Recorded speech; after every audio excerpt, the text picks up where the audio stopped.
ओम नमः शिवाय। ओम नमः शिवाय।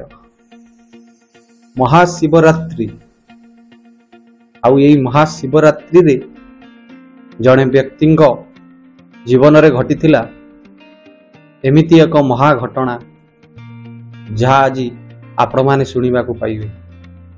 देवंक देव महादेवंक कृपारु जड़े व्यक्ति पुत्र संतान टिए पाइथिले आउ तांको नाम रखिथिले शिवप्रसाद। आउ सेई शिवप्रसादंक जीवन रे घटीथिला एक चमत्कार घटना आउ ताहा पुणी महाशिवरात्रि रे। दर्शक बंधु जहाँ ऊपर महाप्रभु जगन्नाथ हुंतु किंबा शिव हुंतु किंबा जे कोनोसी देवादेवी हुंतु कृपा करंती ना तांकर जीवन सुगम हो जाई थाए। एमिति एक चमत्कार कथा आज आपण सुनिबा को पाइबे। शिवप्रसाद बाबू भुवनेश्वर यूनिट 1 रे रुहंती। पेशारे से जणे बिल्डर जागा बाड़ी बेपार रे लाभवान होई कोटी कोटी टंकार मालिक भावे जनाशुना। घर गाड़ी टंका सुनारे परिपूर्ण हेले भगवान तांकु एमिति एक कष्ट देइछंती जहा द्वारा से समस्तिंक पाखरे निजकु छोट मने करंती। सेथिपाई से भगवानंकु मानंती नाही। कौनसी देवादेवी मंदिर को दर्शन करिबा पई जानती नाही।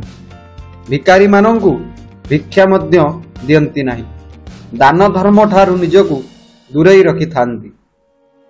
भगवान तांकु सबु देइछंती किंतु एमिति एक कष्ट देइछंती जाहाकु नै से बंचिबाकु बाध्य अटंती। किंतु 2022 मसिया महाशिवरात्रि तांको जीवनर एक अभूला घटना होई रहीगला। बापा तांकर बहु कष्टरे शिवंक कृपारु पुत्रटीए पाइथिबारु पुत्रर नाम शिवप्रसाद बोली रखिथिले। देवंक देव महादेवंक कृपारु पुत्रटीए पाइथिबारु पिलाटीर नाम शिवप्रसाद नाम रे नामित करिथिले। शिव ठीक पंक उद्धार एकादशी दिन जन्म होइथिले। तेणु बापा माँ बहुत खुशी होइथिले।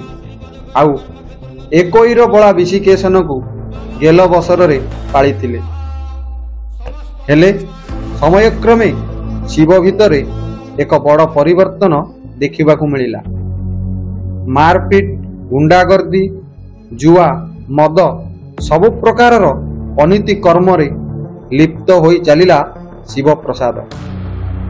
नाम सिना शिवप्रसाद हेले कर्म सबु असुर परी होई गला। आउ यहाँ पछरे रहिथिला एक विराट कारण। केवल सही गोटिए कष्ट बदलाई देइथिला शिवप्रसाद को। टाणी नेइथिला अन्याय अधर्म अनीति रास्ता को। अन्याय बलरे से कोटिपति होई गला सत हेले दूर होई पारिलानी तार सही दुख कष्ट जहा लुचाइले मध्य लुचि पारु नथिला। दर्शक बंधु आपण भाबुथिबे कौन एमिति कष्ट रहिथिला दुख रहिथिला शिवप्रसाद जीवन रे। कौन एमिति होई पारे शिवप्रसादर। हाँ आज्ञा कथाटी सेमिति जे कोनोसी लोकंकु कष्ट देव दुख मध्य देव कहि पारु नथिबो कि सही पारु नथिबो। समयर चक्र मध्य बदली थाए एवं बदली थाए परिस्थिति। एहीपरि घटना शिवप्रसादर जीवन रे घटी चलीथिला। 2022 मसिया महाशिवरात्रि शिवंक जीवन रे नूतन सूर्य उदय हेला भली होइथिला। से दिन थिला महाशिवरात्रि। भुवनेश्वर एकाम्र क्षेत्रर अधीश्वर बाबा लिंगराजंकर महाशिवरात्रि पालन रे व्यस्त थिले समग्र राजधानीवासी। आपणक मनरे प्रश्न आसुथिबो जे शिवप्रसादर एमिति कौन कष्ट थिला। कही रखुचु शुणु। गोटे पुरुषर पुरुषार्थ हेउची सबुकिछि। आउ जदि सेही पुरुषटी पाखरे पौरुषत्व न थाए, कष्ट कहिबाकू गले संभोग करिवार शक्ति न थाए, से लोकटीर जीवन वृथा अटे। तेणु शिवप्रसाद पाखरे नारी संभोग करिवार शक्ति नथिबारु से निजर जीवन को अधर्म अन्याय रास्तार ठेली देइथिला। 10 जन लोकंक आगरे ठिया हवा तांको पई कष्टकर थिला। सबु थाई मध्य किछि नथिला। हेले आसंतु जानिबा प्रभु महादेवंक अशेष कृपारु लिंगराजंक अपार करुणारु से दुख कष्ट सेदिन शिवरात्रि रे दूर होइतिला। शिव बाबूंकर जागाबाड़ी बेपार। ऑफिस रो नाम थिला राजधानी ट्रेडर्स लिमिटेड। खोर्धा रोड रे चली थिला कंपनी रो प्लॉटिंग कार्य। रोजर माध्यम रे खोला जाई बाउंडरी कार्य चालुथिबा बेले हठात रोजर सुंडरे बाजी थिला एक अद्भुत पदार्थ। प्रथमे रोजर ताड़ीबा को चेष्टा करिथिला, हेले पारि नथिला। रोजर रो ड्राइवर गाड़ी रु ओल्हाई आसी पाखकु जाई माटी आड़े देखे तो किछि पदार्थ देखा जाउछि। तेणु से शिव बाबू को फोन करी डकाई थिला। शिव बाबू खबर पाई सेठारे आसी पहुंची थिले। सकाळ 11टा हेबो। सेदिन पुणी महाशिवरात्रि। शिव बाबू मध्य निरीखी देखिथिले, हेले स्पष्ट जना न पड़िबारु रोजर ड्राइवर को कहिथिले से जागाटी को जत्नर सह खोलिबाकू। एपटे शिव बाबू भाबुथिले निश्चित किछि टंका सुना एठारे पोता अछि, जहा मते मिलिबाकू जाउछि। हेले एसबु मोर कोन हेबो? मो पाखरे जेतिकी धन दौलत अछि ताहा बहुत मो पाई, किंतु प्रभुंक माया अलगा थिला। खोला सरीबा परे सेठारु एक शिवलिंग सांगकू एक सुनार नाग ओ वृषभ बाहरी थिला। एसबु देखि समस्ते चकित होई गेले। शिव बाबू सांगे सांगे जने पंडितंकु फोन करी सेठाकू डकाई थिले।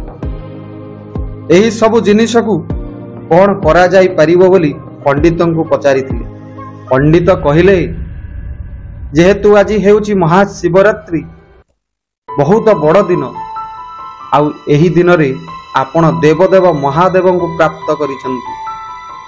तेणु एही स्थान रे प्रभु महादेवंक मंदिर टिए करी प्रतिष्ठा करंतु।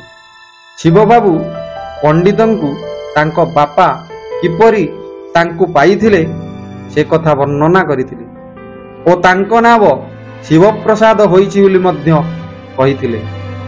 किंतु तांको जीवनटा अंधार होई जाइछि। मु गोटे पुरुष होई मध्य नपुंसक अटे। ए जागा मु आपणक नाम रे करि देउछि। आपण महादेवंकु एइठारे प्रतिष्ठा करी पूजा करंतु। पंडित भୟରେ मना କରିଦେଲେ। कहिले, बाबू भगवानंक घरे डेरी सत, किंतु अंधार नुहे। तुमे जदि महादेवंकु निष्ठार सह एइठारे स्थापना करिदेव, ताहाले महादेव तुम दुख निश्चिंत शुणिबे। मो कथा मान। आज हेउची महाशिवरात्रि, आउ एई जो मूर्तिमान एठारे प्रकट होइछंती, यह आपणंक पई आशीर्वाद। तेणु तुमे आज एइठारे प्रभुंक निकटरे दीप जाली प्रार्थना कर। शिवप्रसाद कहिले, ठीक अछि, मु आपणंक आज्ञा को अवज्ञा करू नाही।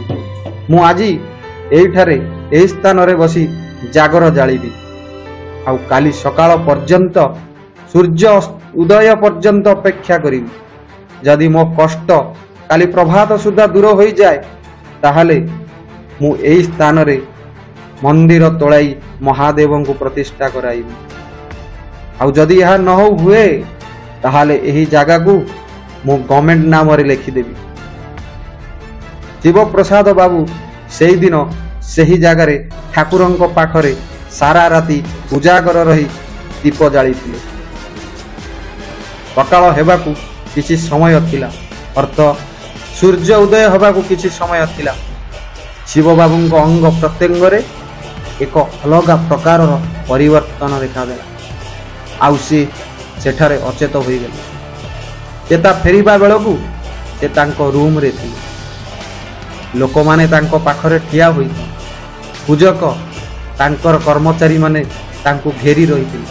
ସେ ଭାବିବାକୁ ଲାଗିଲେ, ସ୍ୱପ୍ନରେ ଜଣେ କଳା ବୃଦ୍ଧ ଲୋକ ଆସି ତାଙ୍କୁ କହି ଦେଇଗଲେ, ପୁଅ, କାଲି ପ୍ରଭାତରୁ ତୁ ତୋର ସେହି ଦୁଃଖ କଷ୍ଟକୁ ଆଉ ଦେଖିବାକୁ ପାଇବୁନି, ଯାହା ପାଇଁ ତୁ ଅବାଟରେ ଚାଲି ଯାଇଛୁ।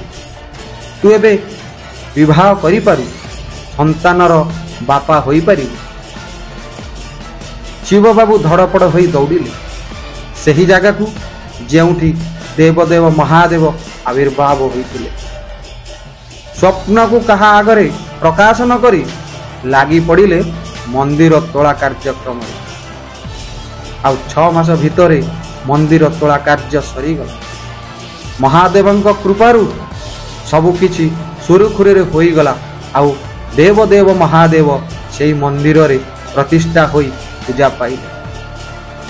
ଶିବବାବୁଙ୍କ ବାହାଘର ହୋଇଗଲା ଏବଂ 2 ବର୍ଷ ପରେ ଅର୍ଥ 2024ରେ ତାଙ୍କର ପତ୍ନୀଙ୍କ ଗର୍ଭରୁ 2ଟି ଯମଜ ବା ଜାଆଁଳା ପୁତ୍ର ଜନ୍ମ ହେଲେ।